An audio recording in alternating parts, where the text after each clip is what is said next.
नमस्कार दोस्तों, स्वागत है आपका तेरे मेरे राम चैनल पर। हिंदू धर्म में ऐसी मान्यता है कि भगवान शिव की पूजा करने पर सभी तरह की मनोकामनाएं जल्द पूरी हो जाती हैं। सावन का महीना भगवान शिव को अति प्रिय है।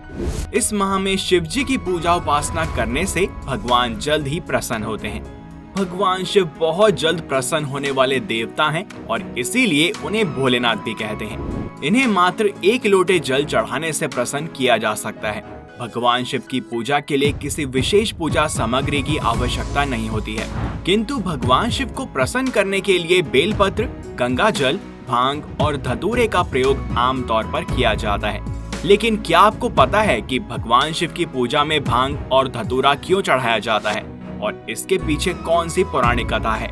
आज की इस वीडियो में हम यही जानेंगे, तो एंड तक इसमें बने रहें और हमारे साथ बोलें हर हर महादेव।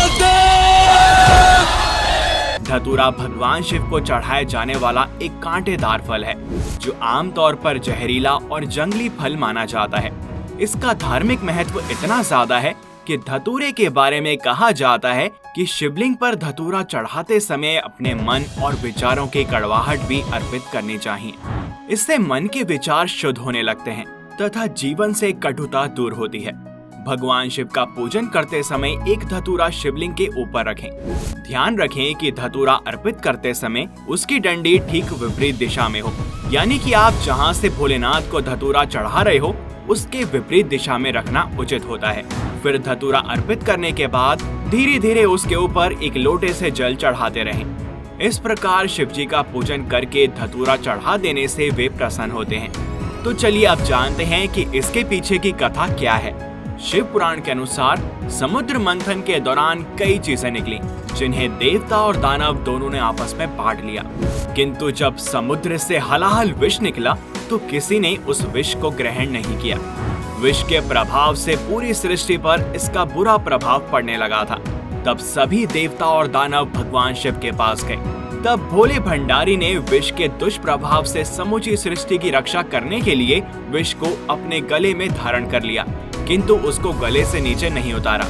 ऐसा इसीलिए क्योंकि उनके हृदय में भगवान विष्णु वास करते हैं और वे भगवान विष्णु को जरा भी कष्ट नहीं पहुंचाना चाहते थे। इस प्रकार विष के प्रभाव से सृष्टि को तो बचा लिया गया, किंतु भगवान शिव के विष को कंठ में धारण करने के कारण से वे अचेतन अवस्था में पहुंचने लगे। तब सभी देवताओं ने विष के प्रभाव को कम करने के लिए भगवान शिव के सिर पर भांग और धतूरा रखा और इनके प्रभाव से विष का असर कम हो गया।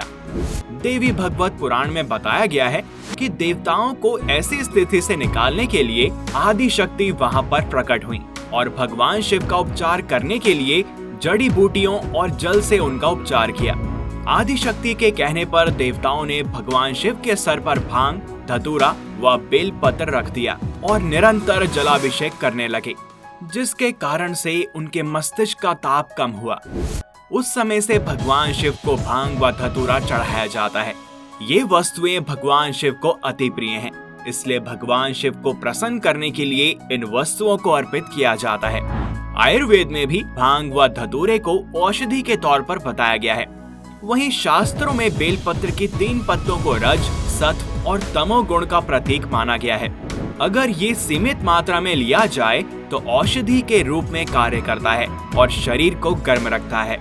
वहीं एक अन्य कथा के अनुसार भगवान शिव सदैव साधना में लीन रहते हैं। वे योगी और सन्यासी हैं। वे ज्यादातर समय कैलाश पर्वत पर रहते हुए समाधि में लीन रहते हैं। कैलाश पर्वत का वातावरण बहुत ही ठंडा रहता है।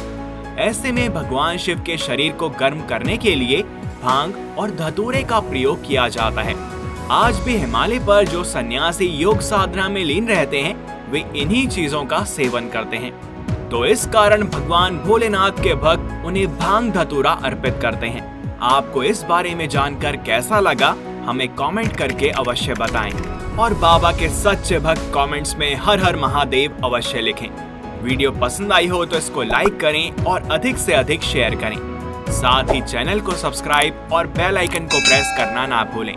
मिलते हैं आपसे अगली वीडियो में और भी रोचक विषयों के साथ। तब तक के लिए हरिओम।